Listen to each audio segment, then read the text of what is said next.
Shalom, saudara-saudara yang dikasihi Tuhan Yesus Kristus, damai sejahtera Allah Bapa dan sukacita Roh Kudus menyertai kita semua. Kiranya kasih dan hikmat Tuhan Yesus Kristus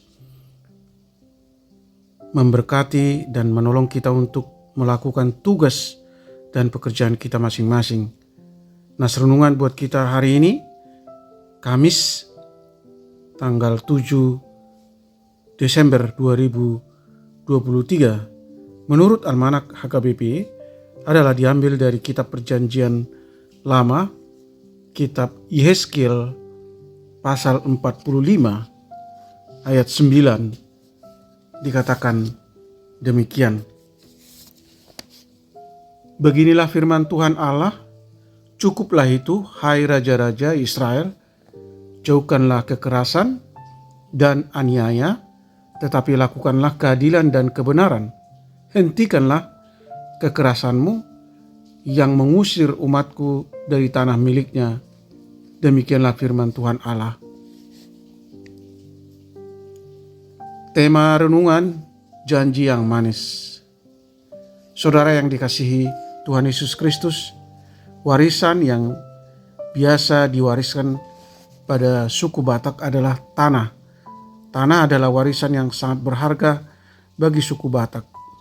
Orang yang mengerti nilai warisan ini tidak akan pernah memperjualbelikan warisan yang ia terima. Jika ia harus menjualnya oleh karena himpitan ekonomi yang tidak terelakkan lagi, maka diusahakan untuk menjualnya kepada saudara-saudaranya yang masih memiliki ikatan darah. Tanah bagi suku Batak adalah merupakan identitas marga yang tidak mungkin untuk dijual. Jika tanah warisan ini dijual, maka orang tersebut sama dengan menghilangkan identitasnya.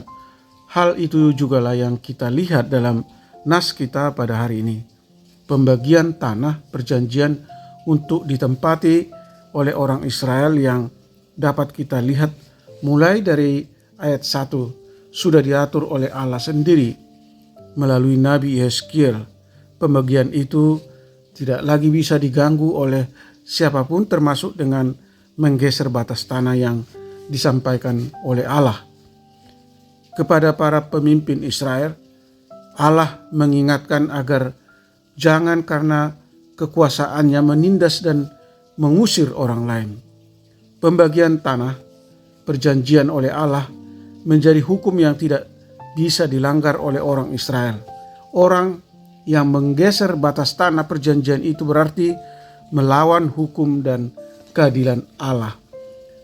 Orang yang mengusir bangsa Israel dari tanah perjanjian itu juga merupakan bentuk perlawanan kepada hukum dan keadilan Allah.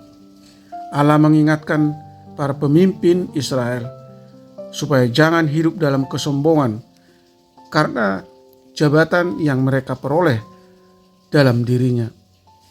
Setiap orang tentunya mempunyai jabatan dan kuasa di dalam hidupnya. Saudara yang terkasih di dalam Yesus Kristus, firman Tuhan pada saat ini mengingatkan kita agar jangan kekuasaan itu dipakai dengan sesuka hatinya.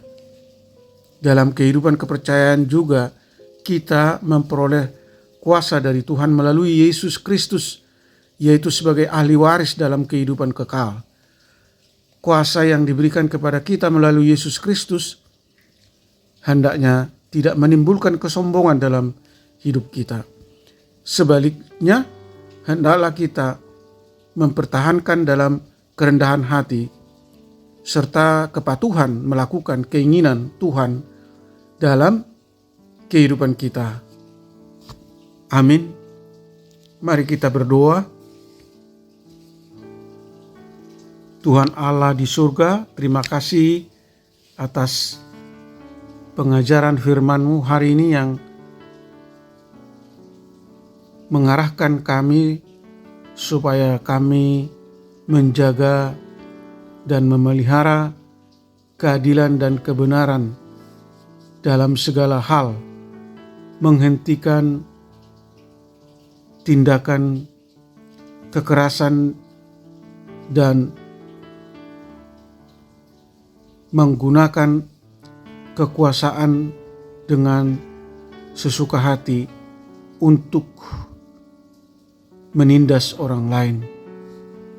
Mampukan kami Tuhan untuk memperlakukan semua orang dengan adil dan agar setiap tindakan kami boleh diukur dengan standar kebenaran, yaitu tindakan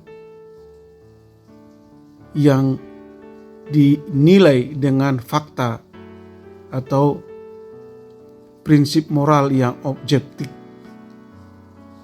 Hidup mencintai kesetiaan, baik dalam hubungan dengan Allah maupun dengan sesama. Allah adalah Allah yang setia.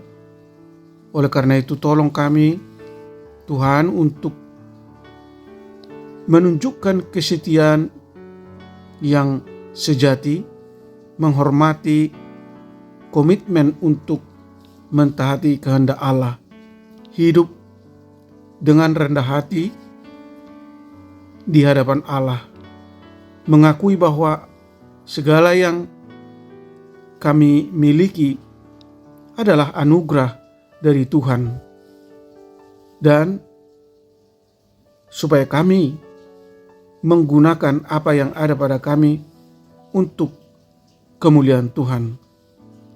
Kami mau meneladani perbuatan Yesus Kristus sebagai contoh yang sempurna dalam menjaga keadilan dan kebenaran.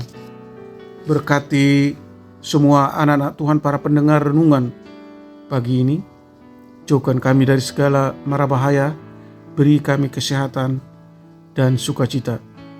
Kami rindu agar Tuhan selalu hadir dan melekat di dalam hidup kami, menuntun hati dan agar fokus bertindak sesuai kehendak Allah dan berbuat sama seperti perbuatan Kristus Yesus.